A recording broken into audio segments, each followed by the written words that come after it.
In our last video, we read in some API credentials from a credentials.json file.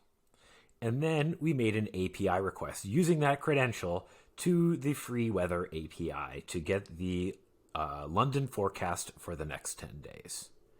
So let's just run those again just to make sure that data is in our runbook. And now let's use that data, right? Now that we have this data in our Jupyter notebook, we can start manipulating that data and using that data. So let's do that. And so here's the first set of code that we're going to put in here. So we're going to use the pandas library. We're going to use JSON.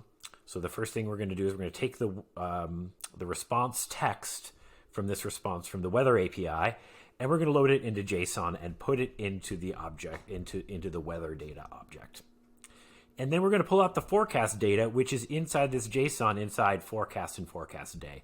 So this is going to give us the next 10 days worth of forecast data.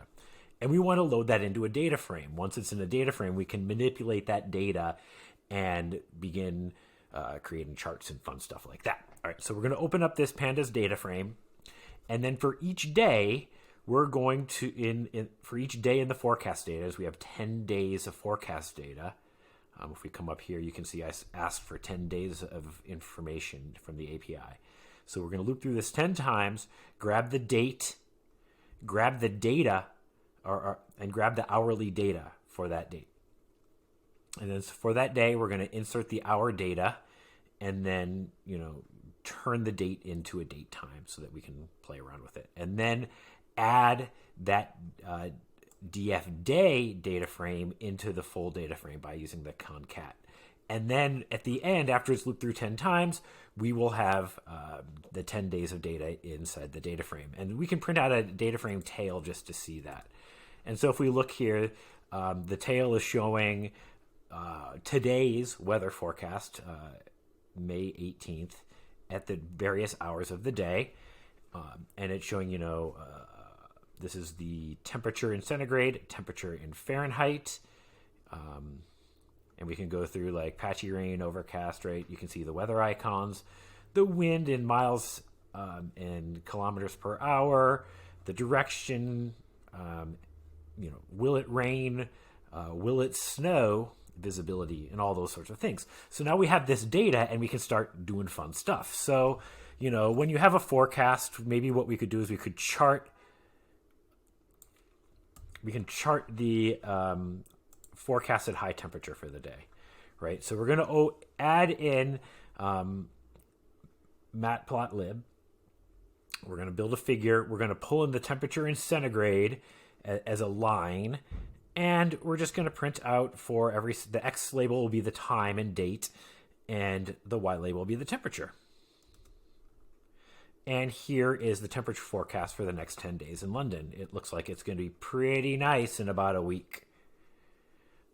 We can do the same thing with, is it going to rain? And so, very similar chart. I don't need to import the library any longer because it's already there. But now I can chart the rain, and we can see that there's probably just no data for a bunch of these times, right? But there's some times where there's a pretty high chance of rain. It's London, it's May, sort of what you get. But let's say we want to have a picnic, and we're trying to find the best day for our picnic. So we want to know if it's going to rain. We want to know if it's going to be nice, like is it going to be a warm day? And, is it going to be windy? So we're just going to build a chart that shows all three of those. And so we're going to put in a subplot, and then we're going to plot in the temperature in C, the chance of rain, and the wind in kilometers per hour. And we're going to chart that. So with that, now we have this really great chart, super helpful. If I were going to have a picnic, I would probably pick here, right? Very low chance of rain, if we believe that data. Low wind speed, and it's going to be like 22, 23 degrees centigrade. That's pretty nice. If I wanted to have a picnic where we were flying kites, maybe I would pick this day or one of these days. A little bit cooler, but we're going to have some nice wind to get those kites up in the air. So with this runbook, what we've seen is we've made some API calls, and we've securely, we're not showing our credentials here, so we don't have to worry about leaking any API keys. We made a request to the weather API.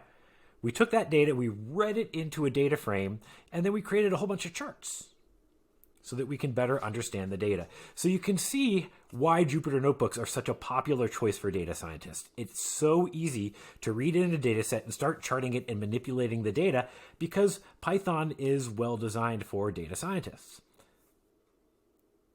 Thanks for watching this video. We hope it was helpful for you to better understand why data scientists enjoy using Jupyter Notebooks. In the next video, we'll walk through how an SRE or a DevOps professional might use Jupyter Notebooks to create a runbook.